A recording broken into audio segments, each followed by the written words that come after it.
इस वक्त बहुत लेट टाइम है, रात के तकरीबन 2:46 हुए हैं, लेकिन पाकिस्तान में लोग जाग गए हैं, सोशल मीडिया पर एक्टिव हैं और ये बड़ी खौफनाक खबर है। जो एक बला हमें नजर आ रही थी वो बला सामने आकर खड़ी हो गई। 2 दिन हो गए आसिम मुनीर का कुछ पता नहीं कि वो कहाँ है, ना टीवी पे है, ना प्रेस में है, ना कहीं है, उनका कोई अता पता नहीं है। उन्होंने अपनी फैमिली, अपनी बेटियां और फैमिली की औरतों को मुल्क से बाहर भेज दिया है। आज सुनने में आ रहा है कि बख्तावर भुट्टो और आसमा भुट्टो भी कनाडा जा चुकी हैं। मतलब है, लोग तो पाकिस्तान से अपनी फैमिलीज को निकाल रहे हैं, जो बड़े बड़े हैं, उनको मौत नजर आ रही है, उनको शिकस्त नजर आ रात रही को है। मिडनाइट में इंडिया के 4 राफेल जेट्स उड़ते रहे हैं पाकिस्तान के बॉर्डर्स के पास। इंडिया के वो उन्होंने अचानक रात उठ के और इन्होंने पाकिस्तान के बॉर्डर के ऊपर LOC के ऊपर उड़ना शुरू कर दिया था। परवाज इनकी शुरू हुई। रात को सपने आ रहे हैं कि राफेल आ गया, राफेल आ गया। आधी रात को उठकर प्रेस कॉन्फ्रेंस करने पड़ रहे हैं आपके INB मिनिस्टर को। अब जब इतना बड़ा आतंकी हमला किया है तो थोड़ा सा तो अपना दिल संभाल के रखिए, जो होगा देखा जाएगा। घबरा के लिए राफेल खरीदेगा भारत। आपको बताएं, राफेल मरीन फाइटर जेट खरीदने की पूरी तैयारी, बड़ी डील की तैयारी। नौसेना को मिलेंगे 26 राफेल लड़ाकू विमान। मुआहदा कर लिया है तकरीबन 26 नए राफेल, ये फ्रांसीसी तैयारे हैं, जंगी लड़ाका तैयारे। आपको हम खबर से सिक्योरिटी जराये के मुताबिक 29 और 30 अप्रैल की दरमियानी शब भारतीय एयरफोर्स के 4 राफेल तैयारों ने कश्मीर में पेट्रोलिंग कीना में अचानक भगदड़ मच गई। मोदी आ गया है और मोदी सरकार ने डरा डरा के तरा निकाल दिया। इस वक्त हैरान कुन है, हैरानगी है उनको कि हिंदुस्तान जो सेक्युलर बनता था, नेहरू का इंडिया, जो गोरा अंग्रेज था, जो काला अंग्रेज था, सेक्युलरिज्म जो उसने डिफाइन किया था, वो कैसे हो सकता है कि इधर ऐसी बात हो। मगर अब वैसे जंग बढ़ जाती है तो बंदूक लेकर बॉर्डर पर जाएंगे। नहीं, अगर जंग बढ़ जाती है तो मैं इंग्लैंड टू नेशन थ्योरी की बातें कर रहा था, कुरान की आयतों के साथ वो अपने परिवार को, अपने खानदान को बाहर विदेश भेजा है डर के मारे। 1999 में जब कारगिल का ऑपरेशन लॉन्च हुआ, you violated the Shimla agreement. Shimla agreement has no value for us today. जाओ उसका प्रिंट आउट लो शिमला अग्रीमेंट का, ठीक है पाकिस्तानियों, और उसको फाड़ दो और डस्टबिन में डाल दो मेरी तरफ से। जिस दिन पाकिस्तानी फौजी कारगिल में चढ़े थे, जिस दिन, उस दिन शिमला अग्रीमेंट। इंडियन आर्मी के चीफ और नेवल चीफ, जो उनके फोर्सेस के चीफ हैं, उन्होंने फैसला करना है कि कब, कहां, किस वक्त हमने किस तरह का हमला करना है। इसको लिख रहे हैं कि नाइट ऑफ फियर पाकिस्तान के लिए, लोगों के लिए जो है कि भाई ये क्या हो रहा है। अच्छा, अब उसके अंदर ये है कि सिर्फ राफेल का ही जिक्र नहीं किया जा रहा, एक और खबर भी चल रही है। की तरफ से भी कोई एक्शन हो सकता है, ये भारत की एयरफोर्स की तरफ से भी कोई एक्शन हो सकता है, ये भारत की आर्मी की तरफ से भी कोई एक्शन हो सकता है। एयरफोर्स, इंडिया की नेवी, इंडिया की army, Indian Awam, they are all ready कि हमें पाकिस्तान को वो एक सबक सिखाना है। This is what is that. अगर आप इंडिया का मीडिया के डिफेंस मिनिस्टर उसको रीइंफोर्स कर रहे हैं कि आने वाले 2 से 4 दिन में जंग छिड़ सकती है। मातरम दोस्तों स्वागत है आपका और एक नए वीडियो में। दोस्तों, पाकिस्तान ने भारतीयों के ऊपर किए गए कायराना हमले का बदला भारत ने लेने का अब ठान लिया है।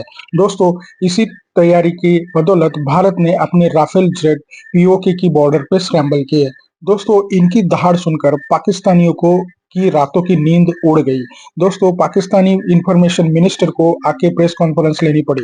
दोस्तों, इस तरीके का खौफ राफेल ने पाकिस्तान में मचाया है। तो दोस्तों, आइए देखते हैं इस वीडियो में पाकिस्तानियों का रिएक्शन। वीडियो को अंत तक देखिए, मैं मिलता हूं आपको वीडियो के अंत। इस मीटिंग में जो कल हुई है, इसमें सब थे जो भारत की सिक्योरिटी के हवाले से काम कर रहे हैं या चीफ है।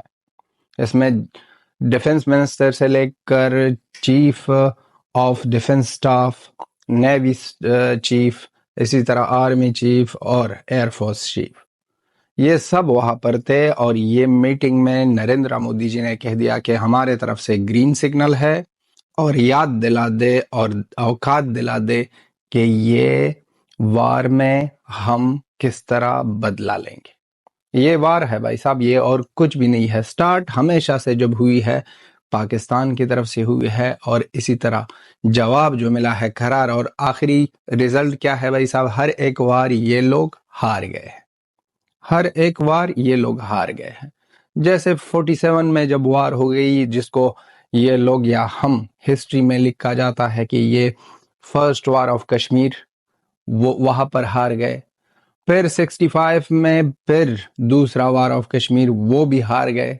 और तीसरा तो भाई साहब वो तो हिस्टोरिकल है, जिसमें 93,000 पाकिस्तानियों ने सरेंडर किया, आंखें नीची थी, सरेंडर किया और बहुत बेइज्जती से फारिग हो गए हैं। वो तो कंप्लीटली एक और हिस्टोरिकल मोमेंट था और एक और कहानी थी, एक और कहानी थी जो दुनिया में किसी भी आर्मी ने इतना बड़ा सरेंडर नहीं किया था। जो सारे के सारे members and presided over by the prime minister of India Shri Narendra Modi.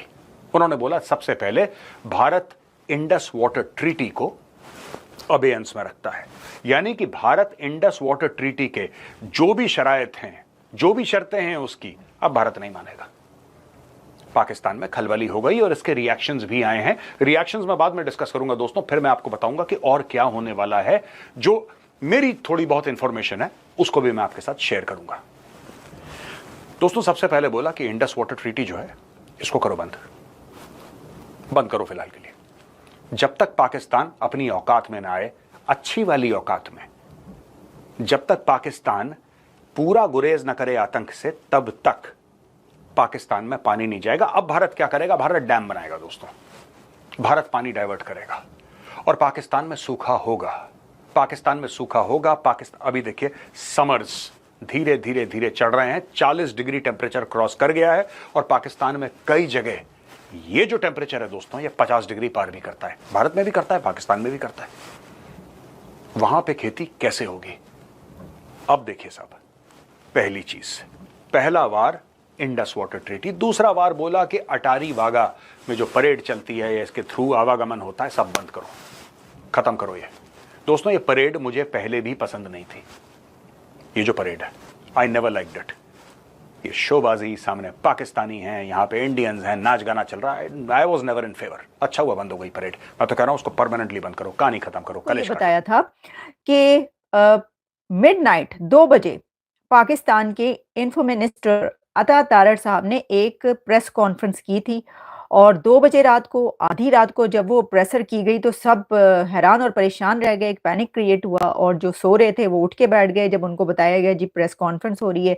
सब ये सोच रहे थे कि क्या भारत ने हमला कर दिया है। अब कुछ और खबरें सामने आ रही हैं। कहा यह जा रहा है कि कल रात को मिडनाइट में इंडिया के 4 राफेल जेट्स उड़ते रहे हैं, पेट्रोलिंग कर रहे थे, उड़ रहे थे पाकिस्तान के बॉर्डर्स के पास। अब पाकिस्तान के बॉर्डर्स के पास कहा जा रहा है कि भारतीय राफेल उड़ रहे थे। ये मुझे नहीं पता, ये हमें नहीं पता कि अंदर या बाहर या किस जगह पर, लेकिन कहा यह जा रहा है कि कल रात हर तरफ ये खबर चल रही है, पाकिस्तान के मीडिया पे भी, कुछ और मीडिया पे भी इस तरह की खबरें आ रही हैं कि इंडिया के 4 राफेल जेट्स पूरी रात या रात को उड़ते रहे हैं, पेट्रोलिंग करते रहे हैं। तो क्या ये पैनिक उस वजह से क्रिएट हुआ था? क्या ये प्रेस कॉन्फ्रेंस उस वजह से की गई थी जब ये देखा गया कि ये तो भारत की तरफ से राफेल उड़ना शुरू हो गए हैं? तो भाइयों, वो एक फ्रेज हम बोला करते थे, जालिमो मोदी आ गया है। तो जालिमो मोदी आ गया है और मोदी सरकार ने डरा डरा के तरा निकाल दिया। अब देखें, ये तो होता है जब जंगी हालात हो, जंगें हो रही हो, तो उसमें जब कोई एक हमला करने वाला हो तो इस तरह तो होता है। इस तरह के कामों में क्यों उदास फिरते हो, नहीं क्यों घबराए घबराए फिरते हो गर्मियों की शामों में? वो मैं देख रही थी कि कोई लिख रहा था कि घबराना, आप सब ने घबराना जरूर है। वो खान साहब कहा करते थे ना, घबराना नहीं है, तो घबराने का वक्त हुआ चाहता है। वो कहते हैं ना, रोजा खुलने का वक्त हुआ चाहता है, भाइयों घबराने का वक्त हुआ चाहता है। तो घबरा घबरा के जो हैं वो सब उठ के बैठ गए। उन्होंने कहा भाई क्या हो गया? तो पता ही चला जी वो 4 राफेल जो हैं कल उड़ते रहे हैं सारी रात या पता नहीं कितनी देर, कितने घंटे, और फिर उस वजह से जो है एक, मैं देख रही थी कई लोग तो इसको ही लिख रहे हैं कि नाइट ऑफ फियर पाकिस्तान के लिए, लोगों के लिए जो है कि भाई ये क्या हो रहा है। अच्छा, अब उसके अंदर ये है कि सिर्फ राफेल का ही जिक्र नहीं किया जा रहा, एक और खबर भी चल रही है मीडिया में। दोस्तों, जैसे कि आपने वीडियो में देखा कि कैसे भारतीय आर्मी ने अपने जो राफेल जेट है वो पीओके की बॉर्डर के पास स्क्रैम्बल किए। दोस्तों, इनकी आवाज और दहाड़ से पाकिस्तानियों की रातों की नींद उड़ गई। पाकिस्तानी इंफॉर्मेशन मिनिस्टर को में आकर टीवी पे बयान देना पड़ा।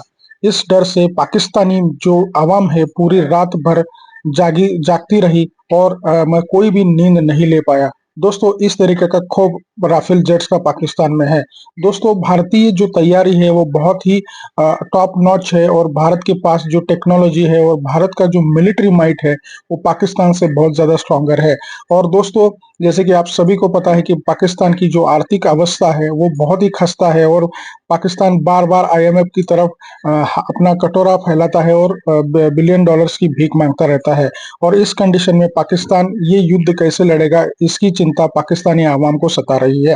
तो दोस्तों आपको क्या लगता है कन्वेंशनल वॉर में पाकिस्तान को भारत कितने दिन में हरा सकता है और पाकिस्तान का ये जो नकली गुरूर है उसको कितने दिन में तोड़ सकता है, ये कमेंट में जरूर बताइएगा। चैनल पर नए हैं तो सब्सक्राइब करके बेल आइकन जरूर दबाइए ताकि अगले वीडियो की नोटिफिकेशन आपको मिलती रहे। दोस्तों आज की वीडियो में बस इतना ही, मिलते हैं और एक नए वीडियो के साथ, तब तक के लिए जय हिंद, वंदे मातरम।